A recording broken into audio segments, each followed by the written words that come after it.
দেখতে পাচ্ছেন যে একটি খড়ের গাধা তছনছ করে ফেলা হয়েছে। পিরোজপুর জেলার মঠবাড়িয়া উপজেলার 10 নং হলতা গুলশাখালী ইউনিয়নের দুর্গাপুর গ্রামে।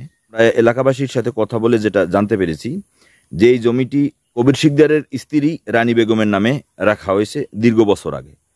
তো কবির শিকদারের বাবা খালেক শিকদার একসময় এই জমি ফ্রি ভোগ দখল করতেন। এই জমির যারা প্রকৃত মালিক তাদের বাড়ি আমুয়ায়। তো কবিরের বাবা খালেক শিকদার মারা যাবার পরে সেই আমুয়ার বাসিন্দারা যখন জমি বিক্রি করতে আসে তখন কবির শিকদারের স্ত্রী রানী বেগমের নামে এই জমি রেজিস্ট্রি করে এবং দলিল মূলে রাখা হয়।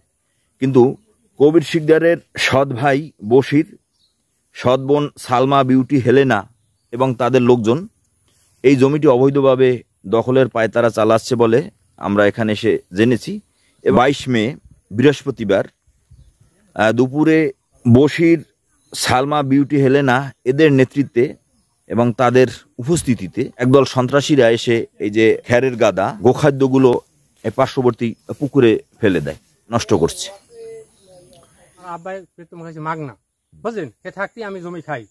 খাওয়ার পর হারা আমার লোকেরা কইস কি কবি জায়গা তো অন্য জায়গায় থুই যাবো, থুই গেল তুমি যদি রাখতে তুমি হাফ তোমার দেবো। মালেক খালেক এই হার বৈনকতা আমি তার আমার স্ত্রীর নামে রাখছি আর কি সব কলা।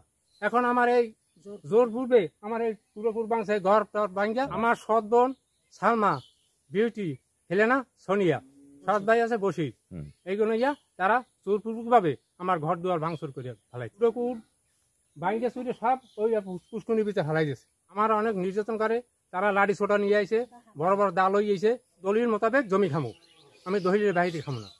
দেখছি আমি ওই গিয়ার সময় একবারে গাড়ি যখন থুই আমি গাড়ি থুয়ে বেড়াইছি বৃষ্টির সময়, ওই সময় দেখি এই গাড়ি ভরিয়া ওই মাল সামানা লই যায়, বাইরের বোনেরা লইয়া যায়। আমাদের বাবি এসন এই দিয়ে যায়, আমার লাগতে হয়েছে বাবি এসন কয় যে ঘর ভাঙছে, আমি কই বাবি ঘরটা ভাঙছে করতেই না, দেখছে দাঁড়কুড়ার সব ভরে লই যায়। কি না কিরে আমি দেখছি ওই গাড়ি যায়।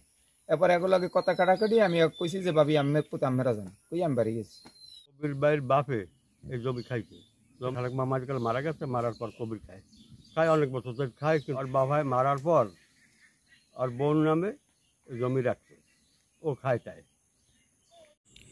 এ ব্যাপারে বক্তব্য নেয়ার জন্য সালমা বিউটি ও হেলেনাকে সরাসরি পাওয়া গেলেও তারা স্পষ্ট কোনো কথা বলতে রাজি হননি।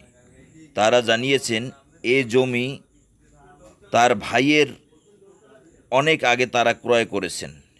একই সাথে তারা কোনো বক্তব্য না দিয়ে বিভিন্ন রাজনৈতিক ব্যক্তি এবং সামাজিক ব্যক্তি দ্বারা সুপারিশ করেন।